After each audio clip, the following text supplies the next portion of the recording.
The Wi-Fi tree.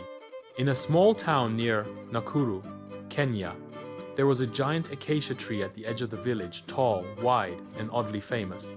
Not because it was old, not because it gave the best shade, but because for some reason, no one could explain it had the best Wi-Fi signal for miles. Kids called it the Wi-Fi tree.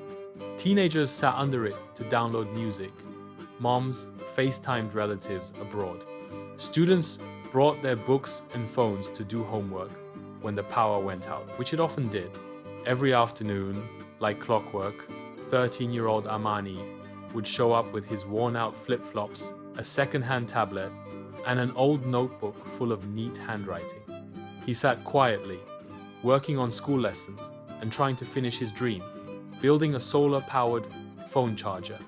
He never complained, never asked for help, but people noticed, especially Ethan, a 17-year-old tourist kid from Seattle who was visiting Kenya for the summer with his dad, an NGO worker. Ethan had everything the latest iPhone, AirPods, and a bad habit of assuming Wi-Fi was a birthright. When his signal dropped for 5 seconds, he sighed like the world was ending. One hot day, Ethan wandered over to the Wi-Fi tree, bored and curious. He saw Amani sitting cross-legged, scribbling diagrams, mumbling formulas under his breath. "Hey," Ethan said, "what are you working on?" Amani looked up, cautious. "A solar charger, for phones." "Cool," Ethan said, looking at the beat-up tablet. "You use that for your homework?" "Yes," Amani nodded. "Only here it works fast enough to download school videos." Ethan sat down beside him, surprised.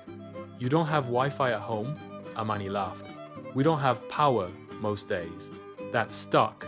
For the rest of the summer, Ethan came to the tree every day. Not to scroll, but to learn. He helped Amani with coding. Amani taught Ethan how to solder tiny wires using broken parts from radios and flashlight batteries. By the time Ethan flew home, the solar charger worked.